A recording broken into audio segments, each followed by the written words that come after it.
and welcome. You're watching Primetime News on TV1, bringing you the news. I'm Kumar. Just before we start off, let's take a look at your headlines for tonight.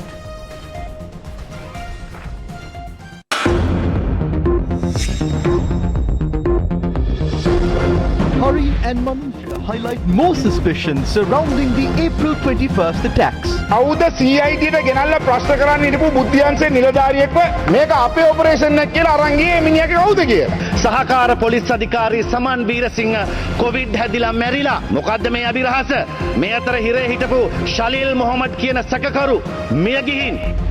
Suspect in Boralla church grenade probe gives closed-door statement in court. If uninterrupted supply of power is maintained, the country will have to experience 4-hour power cuts by March. A revelation by Minister Udaya Gammanpilla. Public Utilities Commission approves an increase in electricity price. Prime Minister requests South Korea to employ more Sri Lankans. No change in the green agriculture policy of the government.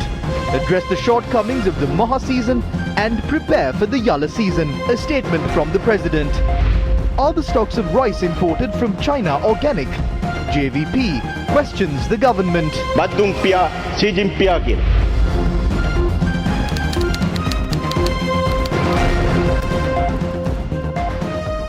Top story tonight. Opposition MPs Harin Fernando and Manusha Nayakkara made several revelations with regards to the April 21st attacks in Parliament today. Lankadeepa පත්තරේ ඊයේ තිබුණු Let me show you a statement that was made with regards to the April 21st attacks carried on Lankadeepa. SDIG Deshabandhu Tennakone had said that the IGP was not informed of a suicidal attack by any intelligence agency. There are a few questions that we raised in the recent past. Who prevented the recording of a statement at the CID by an intelligence official? With whom exactly did Podi Zaharan have ties at the CID? We also asked who maintained a connection with Zaharan, who went by the name Sonic. No one has given answers to these questions. I would like to table these reports compiled by the State Intelligence Service. This report has been compiled on the 29th of March. This contains explosive information such as the location of Zaharan since March, his address and telephone number. Warrants have been issued against Zaharan on 2 occasions. Nalaka Silva, who obtained the warrant to arrest Zaharan, was arrested on the 25th of October. At present, this drama has come to its climax. The police could not find who placed the grenade at the Boralla church till His Eminence Malcolm Cardinal Ranjit showed the CCTV footage on his phone at a media briefing. These witnesses, who have been made witnesses of the state, are suspects in reality.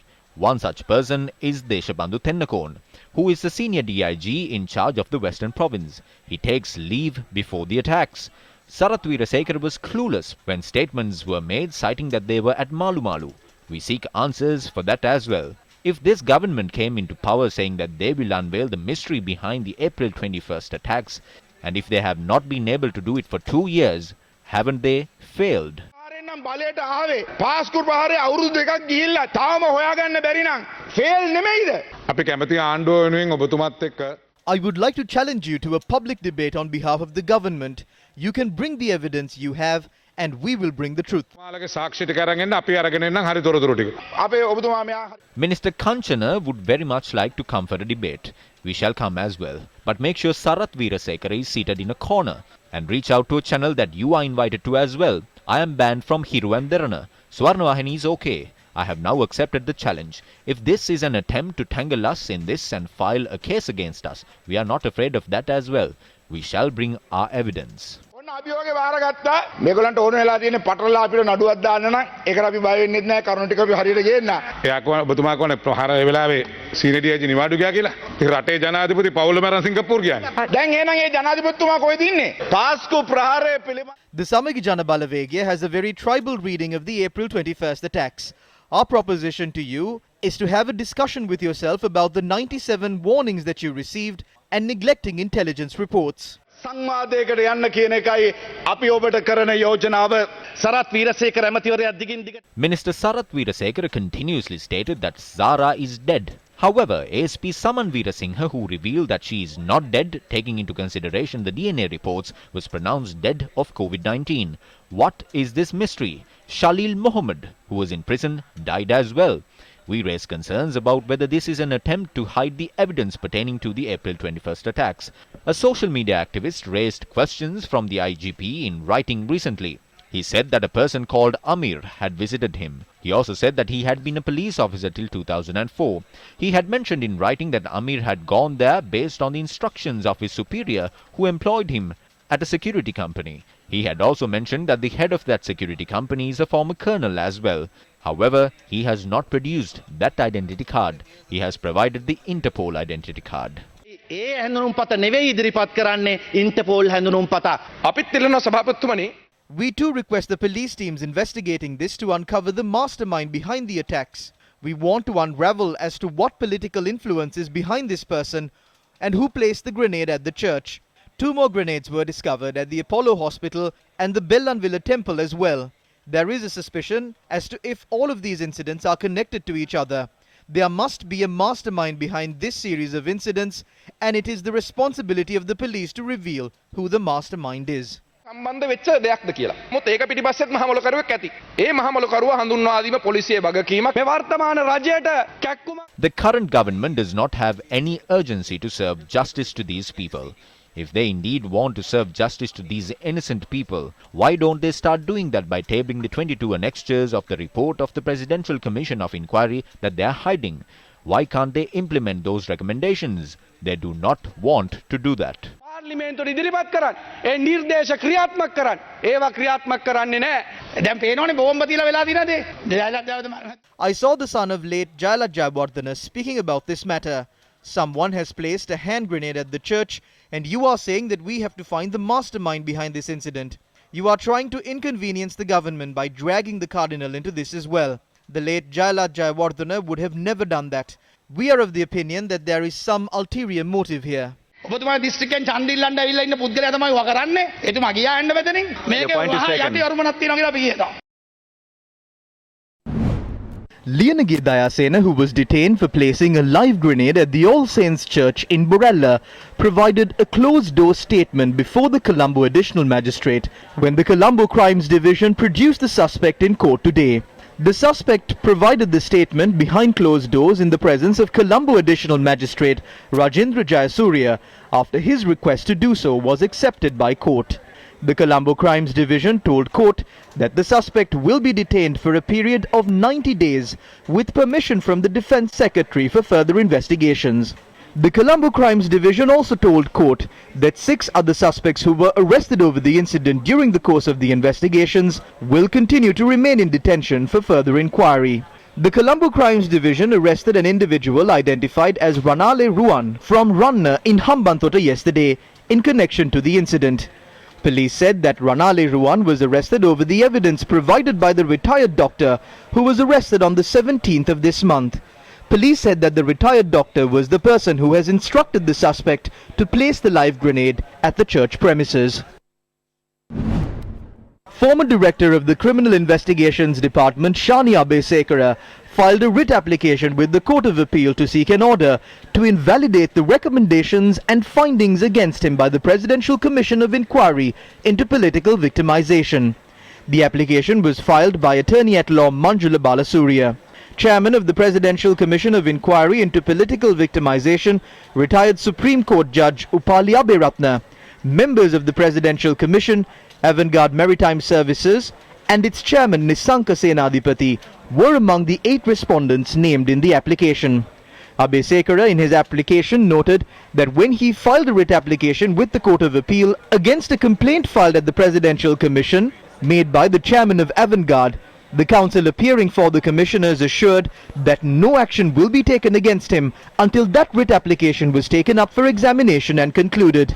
The petitioner noted that, however, the Presidential Commission report with recommendations and findings was handed over on the 24th of November 2020, and it contained several recommendations with regard to the complaint made against him by Nisanka Senadipati. Counsel representing MP Patali Champika Ranawaka, Attorney-at-Law Gunaratna Vanninayaka expressed the following views regarding the case filed against former Minister Patali Champika Ranawaka regarding the accident in Rajgiriya. මේ රටට එන dollar නැත්තේ මේගොල්ලෝ රණවිරුවන්ට රැකියාව නැතුනේ මේ චම්පික අනුරු කුමාර සහ රාජිත අර අපිට බොරු නඩු දැම්මා වගේ ඔයත් ඇතුළට යන්න ලෑස්ති වෙන්න.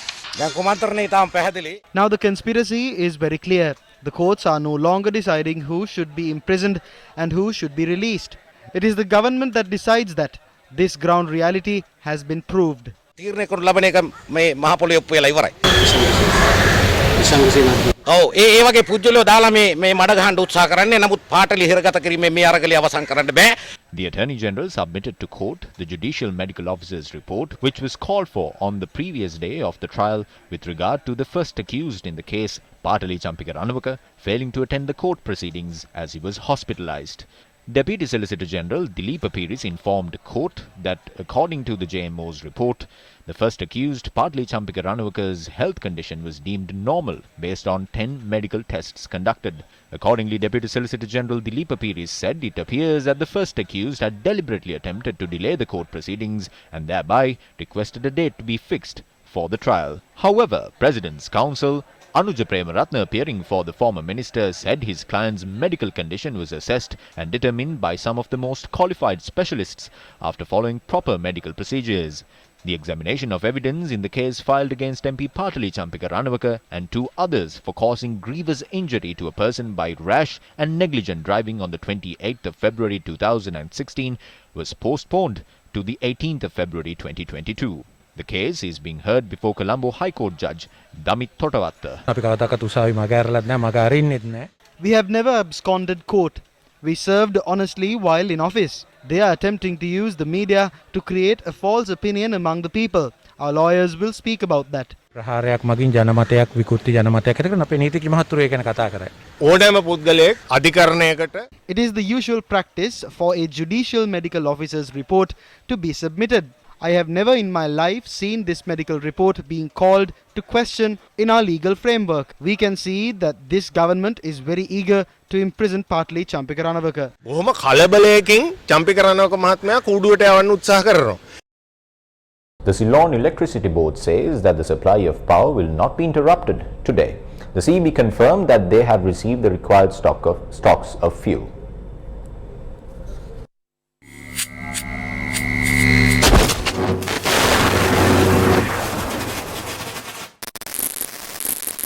What is the status of the Kalanithissa power plant?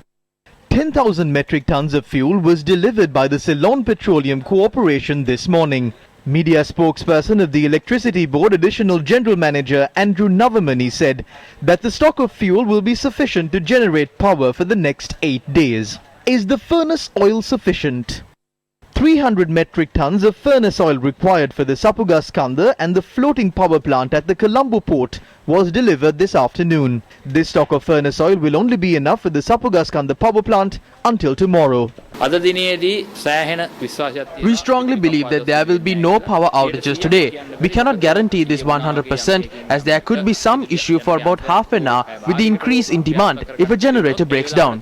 We strongly believe that there will be no power outages. Will there be power outages in the future? With our current effort to ensure a 24-hour uninterrupted power supply, unless we secure some large dollar loan, the country will have to experience 4-hour power cuts by the end of March. Is it not better to experience about an hour and a half power cut until we receive rain again? To solve this issue, we will have to make sacrifices. But in order to make sacrifices, the people will have to first be informed that there is an issue. Secondly, the political leaders of this country must set an example on making sacrifices. What is the opinion of the subject minister? අපි උත්සාහ කරන්නේ විසඳු නොකර පවත්වාගෙන යන දැන් ඒක තමයි අපි කරගෙන යන්නේ. මම දන්න තරමින් කැපෙන්න තව ටිකක් වෙලා ගිහලා බල්ලමක් කියන්නේ. Speaking during the Mawata program aired on our sister channel Sirasa TV yesterday, experts in the power industry were of the opinion that this issue must be managed until it is resolved. මම ඔබට කියන්න යන්නේ තෙල් සහ ගල් අඟුරු ගන්න I must say that even if we have all the money in the world to purchase fuel and coal, the country will have to experience power cuts this year. The country has faced this situation because for a long time, with the increase in the demand for power in the country, we have failed to construct new power plants on time. The institutions responsible for constructing the power plants should have taken the necessary steps on time. The institution that is responsible for this was not allowed to fulfill their responsibility. As far as I know, none of the power plants in the long-term power generation plan were constructed on time during the last 40 years. Due to these delays in constructing power plants in the country, according to my calculations, the country has suffered losses of about $13 billion. Although we have 2,100 megawatts from thermal power plants, all power plants must be closed down for at least 30 days every year for maintenance. If the plans were implemented properly, the country would have been able to save about $12 billion.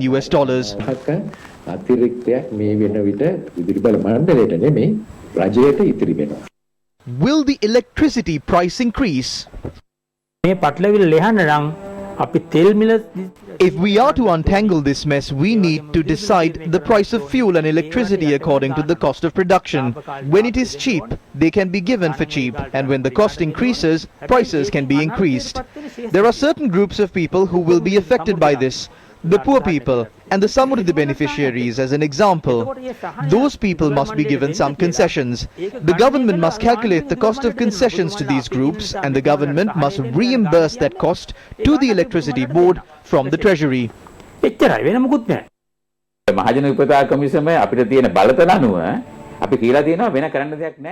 According to the powers that we have as the Public Utilities Commission, we have informed the Ceylon Electricity Board that there is no other option and electricity prices will have to be increased. There might be some opposition to it. We expect that there will be opposition against this move given the rise in cost of living and the inflation that the people are facing. This will have to be done carefully.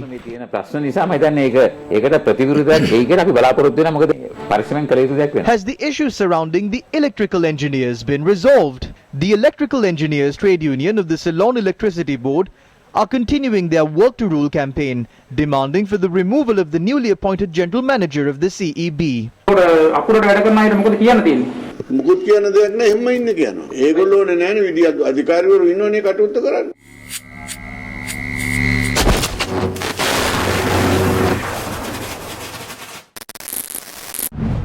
The following are views expressed by National Organizer of the Samagi, Taruna Balavegya, Chamit Vijay Sundara. The President says that we do not have dollars. Yes, we know that we do not have dollars. Then he says that there is a problem of farmers in the country. Yes, we are aware of that as well. It is the President who created this problem in the first place. What we expected were answers to these problems from the President. It doesn't matter if you committed a mistake, but as the President and the government, you have to provide solutions for these problems. Highlighting that we are facing these problems at present is pointless. I ask the people to be careful because this government is not going to protect you. This was the opinion the Finance Minister expressed on the economic crisis of the country. The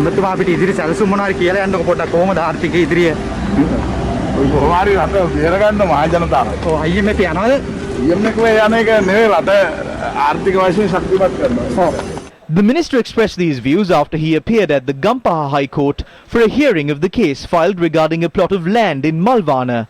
The case has been filed against Minister Basil Rajapaksa and the husband of former Deputy Minister Nirupama Rajapaksa, Thirukumar Nadesan.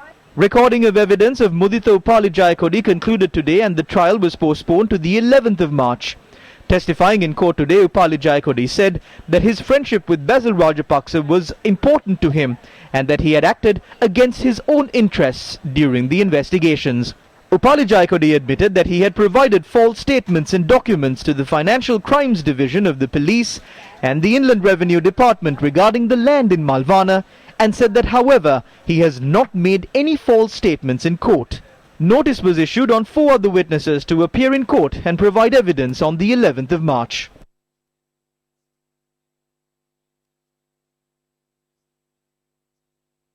From news from the courts to news from the village. The President informed the Department of Agrarian Development today to inquire into the shortcomings in the distribution and use of organic fertilizer during the Maha season and prepare for the Yala season after assessing those matters. was the first time a state leader engaged in an inspection tour of the Agrarian Development Department. Officials informed the president that under a special program during the last 2 years, abandoned paddy fields in 9 districts including Hambantota, Trincomalee, Ampara and Batiklo were cultivated.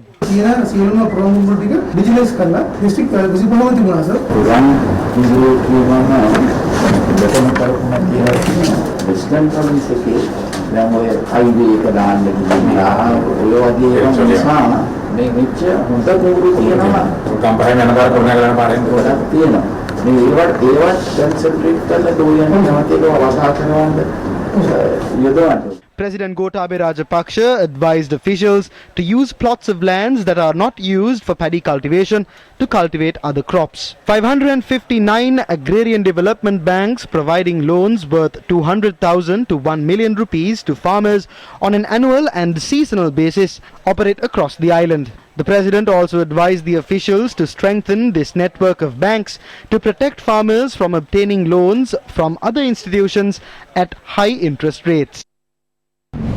Propaganda Secretary of the Janata Vimukti Peramuna and Jatika Jana Balawega, MP Vijitha Herat, expressed the following views regarding the economic situation of the country in Parliament today. They said he couldn't do it because of COVID-19. He said that he will get the job done during the next 3 years and asked the people to trust him. This was the gist of his speech. Was COVID-19 really the reason behind the problems we faced during these 2 years? Did gas cylinders explode because of COVID-19? Was COVID-19 the reason behind the fertilizer crisis? Was COVID-19 the reason behind the sugar mafia and the increase in the price of a kilogram of sugar to 150 to 160 rupees? The people of this country no longer accept the use of COVID-19 as an excuse. The reason behind all of these issues is the inability of the government. Today, rice is being imported from India, Myanmar and China. Is the rice imported from China organic? Who is giving us that certification? China says that they will provide 1 million metric tons of rice to us free of charge. But we are paying them 1.3 billion as compensation to a ship carrying contaminated fertilizer without adding even an ounce of fertilizer to our country. Comparing the value of the stock of rice given to us free of charge and the compensation paid. Why is he joking like this? Go to the market today and see where the rice is from. Rice is from India and Myanmar. ඉන්දියාවෙන් ගෙනහල් මියන්මාරෙන් ගෙනහල් චීනෙන් ගෙනහල් ජනතාවට දැන් කියන්න වෙලා තියෙන්නේ බද්දුම් පියා සීජින් පියා කියලා. එතෙන්ට වැටලා තියෙන්නේ. පිටරටින් හාල් ගේන්න තීරණය කරේ. The decision to import rice was made so that the government can sell rice at a lower cost. However, after rice was imported, the price of a kilogram of rice rose from 110 to 180 rupees. The policy of this government is to steal, obtain loans and sell national assets. They even stole from the tube of nano-nitrogen fertilizer imported from India. It was clearly said that the tube could have been brought for $6.25, which means they stole half. How was the account in People's Bank open? If PB Jayasundara did not issue that order, if the Presidential Secretariat did not issue that order, then who did? How was a private account opened in the Town Hall branch of People's Bank? Money was transferred using that account. There was an investigation carried out regarding this. Immediate orders were issued by the Presidential Secretariat to carry out investigations. Where are the reports of that investigation?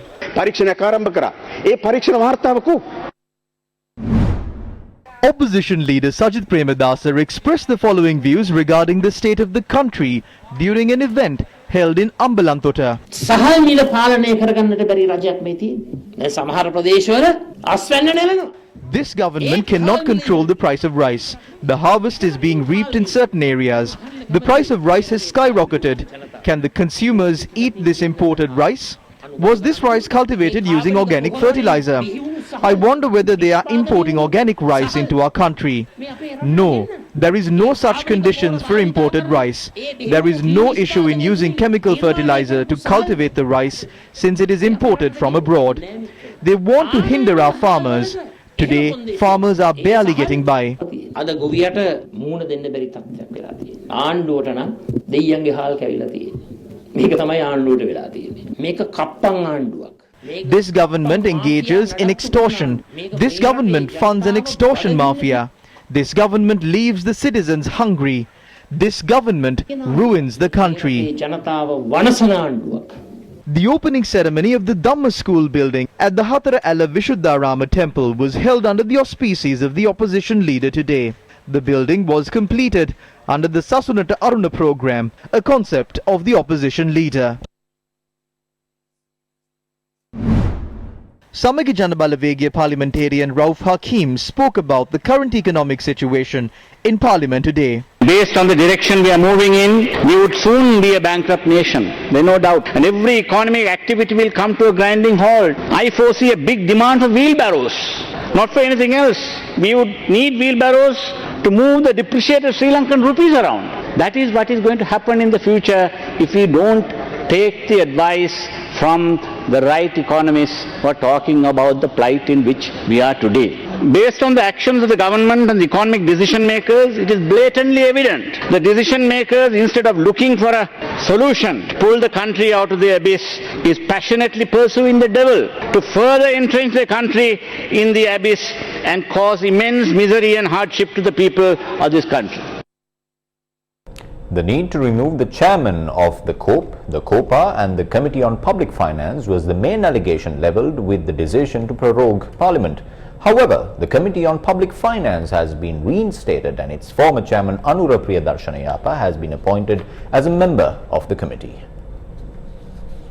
Before Parliament was prorogued, the sugar scam was a special case in the inquiries made under the chairmanship of Anura Priyadarshana. The committee's investigation revealed that the government has incurred a loss of about 15 billion rupees in revenue as a result of this scam. It was against such a backdrop that Parliament was prorogued. Today the Finance Committee was reappointed and Anura Priyadarshana has been named as a member of the committee.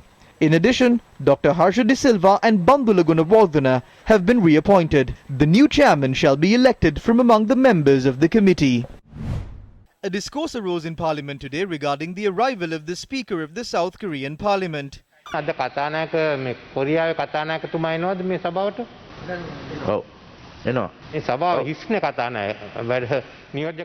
Honourable Deputy Speaker, the House is empty today. That is a disgrace to us. If he is coming to the House has to have its members.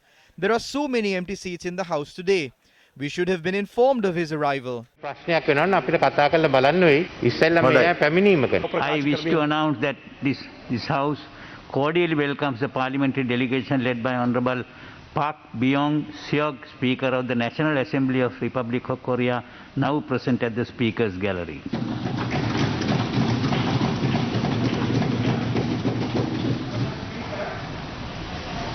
Thereafter, the ruling party and opposition members welcomed the South Korean delegation and expressed their views in Parliament. However, a debate arose in Parliament following their departure regarding quorum. There is no quorum in this House today. How can you proceed with parliamentary affairs without quorum? A speaker of a foreign nation has come to our Parliament and there is no one representing the ruling faction.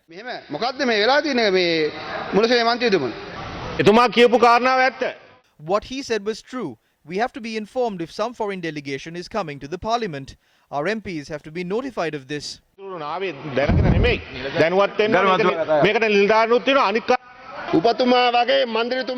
Parliamentarians like you destroy this country. People have taken to the streets. There is no milk powder, gas, rice or fuel. They have to stand in queues and suffer from gas explosions as well.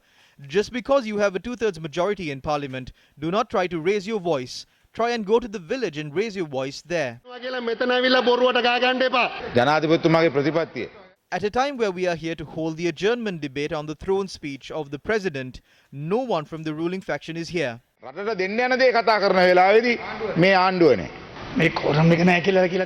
They are saying that there was no quorum. All of us were with the Speaker of the South Korean Parliament. Therefore, this delivers a wrong message to the country. We ask you not to do these things. Chief Opposition Whip Lakshman Kiriella was there with us as well. Please do not disgrace this House like that.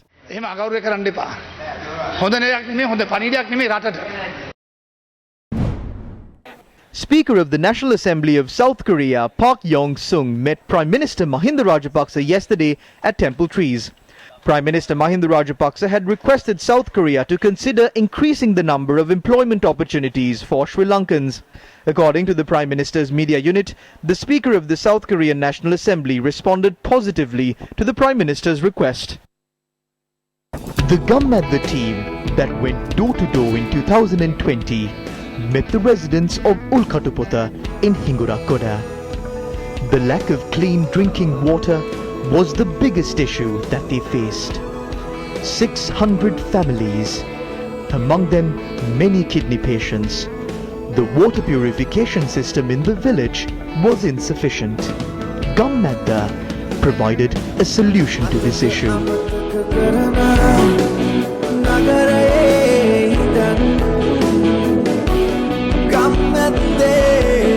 Gamnadda, by the people, for the people, with the people. Verite Research says 25 of the 52 key state-owned enterprises identified by Ministry of Finance do not have financial information available online after the 2017 annual report. In its weekly finance update, Verite Research shows that while some of the 52 SOEs are profit-making, others make substantial losses, resulting in negative fiscal impacts and have broader adverse macroeconomic implications. According to the data available, 11 of the 52 SOEs incur accumulated losses. Verite Research shows that international sovereign bonds have the highest interest rate of 6.61%. China and Japan have provided most of its loans on fixed interest rate basis, while ADB, India and the World Bank have provided more variable interest terms loan. Considering a weighted average interest rate of the loans obtained by these major financing sources, ISBs have the highest interest rates, followed by China, India and ADB. Japan lends at the lowest rates. In its weekly report, the Verite Research says that only 10.6% out of the total Itukama COVID-19 Healthcare and Social Security Fund has been spent. Verite Research has filed a right to information request with the Presidential Secretariat on the 21st of October 2021. Based on the data received, only 197.5 million rupees out of the 1,800 million rupees has been spent for PCR testing, advocacy programs, vaccination programs, quarantine facilities and purchase of ICU beds. The Grade 5 scholarship exams will be held tomorrow. Close to 340,508 students will sit for the scholarship exam island-wide. The exam will begin at 9:30 tomorrow. The first paper will finish at 10:30 tomorrow. The second paper will begin at 11 a.m. We would like to request parents to hand over their children to the correct person at the right time. Parents must hand them over to either teachers or examiners. Send your child with a face mask. Adhere to the COVID-19 health guidelines.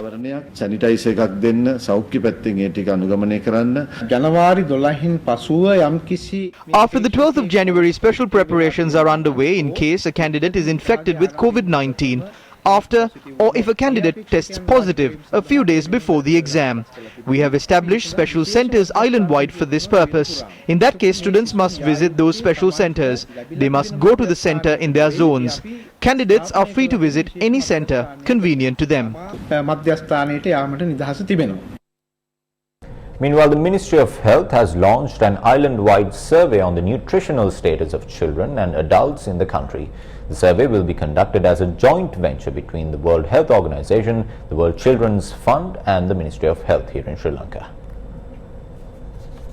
According to the Medical Research Institute in Boralla, the data collection process in this regard has already begun and 2,000 household units across the island will be used for the survey. A nutritional status survey of this manner was last conducted in Sri Lanka in the year 2016. It has been revealed that the nutritional status of Sri Lanka's population has undergone drastic changes in the recent years, with the closure of the country several times since the onset of the COVID-19 pandemic. An early survey conducted by the Ministry of Health revealed that the nutritional status of children and adults in the urban and estate areas underwent rapid changes. In December 2021, the Food and Agriculture Organization of the United Nations ranked Sri Lanka on top in South Asia for child wasting alongside India. The World Health Organization defines child wasting as the prevalence of wasting among children under 5 years of age. It refers to a child who is too thin for his or her height and is the result of recent rapid weight loss or the failure to gain weight. The Wildlife and Nature Protection Society organized a lecture on shipwreck preservation yesterday. The event was held at the BMICH in Colombo. The aim of the seminar was to preserve shipwrecks around the sea of Sri Lanka while investing in them to benefit future generations. Information was also provided on the archaeological heritage of shipwrecks, biodiversity hotspots and magnets for recreational divers. When the Ranmutuduwa film was being shot, the director found a shipwreck at the Great Bass's Reef. There were silver coins in it. From there on, attention has been paid to shipwrecks. Sometimes most shipwrecks are used to salvage steel. Back then they used dynamite and compressors. Today that is done more discreetly. Even fishing communities use dynamite for fishing in and around shipwrecks because large numbers of fish exist in these areas. Scientists have predicted corals going extinct from this area in early as 50 years. When natural coral reefs are destroyed, shipwrecks serve as shelter for marine species. Moreover, these provide hotspots for fishermen to carry out fishing.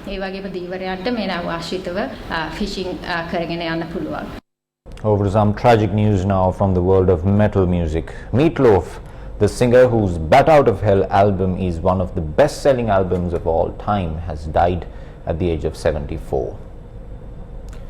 The news was confirmed on the star's Facebook page by his family. The star sold 100 million albums worldwide and also appeared in movies like Fight Club, The Rocky Horror Picture Show and Wayne's World. The star was best known for his Bat Out of Hell trilogy, which sold millions of albums worldwide. He released a string of other albums in the late 1970s and 1980s, most notably Dead Ringer and Midnight at the Lost and Found. Cher, who duetted with him on the 1981 track Dead Ringer for Love, recalled having had so much fun with the singer on the track. On that somber note, we wrap up the news today. Thank you for watching and good night.